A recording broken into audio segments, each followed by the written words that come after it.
આ સંસારમાં ભાગ્યશાળી કોણ? ભાગ્યની પરિભાષા શું? મેં ને તમે કંઈક ભાગ્યની જુદી જ ભાષા કરીને બેઠા છીએ, પછી આપણે ઊભું કર્યું ને આપણે દુઃખી થઈ છે. આ તકલીફ ત્યાં છે. ધન સંપત્તિ વાડી ઘોડી મળે એને ક્યારેય ભાગ્ય નહીં સમજતા. મુંબઈ વાળા તો ટ્રેનમાં રોજ મુસાફરી કરે.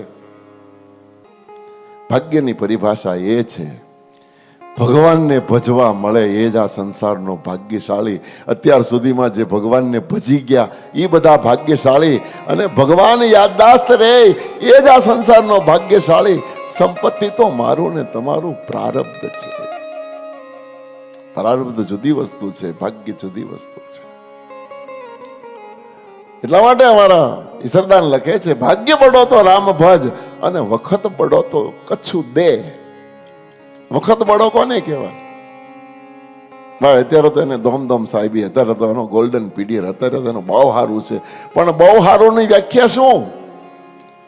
ભેગું કરે એને ક્યારેય વખત બડો નહીં સમજતા. કરોડપતિ અબજોપતિ કદાચ થઈ ગયો તેથી શું ફરક પડ્યો, પણ એને ત્યાગ્યું કેટલું ઈ જ એનું સમય.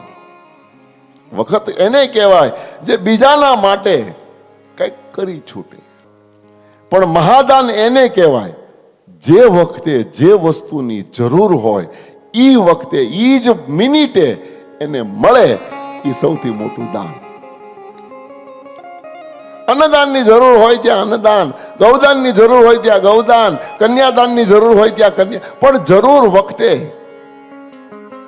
હાવ સાદી ભાષામાં સમજાવી દઉં તો આખો દિવસ મજૂરી કરી અને મજૂર માણા સાંજે એના હાથ પગ ધોવા માટે કેનાલને કાંઠે બેહે અને બેઠો બેઠો પગ ધોતો હોય ને એમાં પગ લપસે અને કેનાલમાં પડી જાય, તો એ વખતે એને અન્નદાનની, ગૌદાનની, કન્યાદાનની કોઈ પણ તમારા દાનની જરૂર નથી. માત્ર એનો હાથ પકડીને એને બારો કાઢો તો એને જીવતદાન મળી જાય.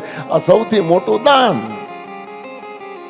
દાનની પરિભાષા એ છે જે વખતે જ્યાં જેની જરૂર હોય એને ડાબો કરે ને જમણો ન જાણે, જમણો કરે ને ડાબો ન જાણે, એ દાનની વ્યાખ્યા છે. પછી આપે માત્ર 100 રૂપિયા ને 17 જણાને કહેતો ફરે તો એને દાન ન કહેવાય. તમે તો બધા ઘરના છો. ભાગ્ય બડો તો રામ ભજ, વખત બડો તો કચ્છું દે, અને અક્કલ બડી તો ઉપકાર કર. સંસારમાં આપણને બધાને ભગવાને અક્કલ આપી છે, પણ એ અક્કલનો આપણે ઉપયોગ ક્યાં કરીએ છીએ, શેના માટે કરીએ છીએ, બહુ મહત્વનું છે. અત્યારે લગભગ લોકો, બધાને ન કહી શકાય પણ ઘણા બધા લોકો અક્કલનો ઉપયોગ બીજાના ગળામાં ગાળિયા નાખવા કરે, બીજાના ખીચા કાપવાના જ અક્કલ ઉપયોગ કરે છે.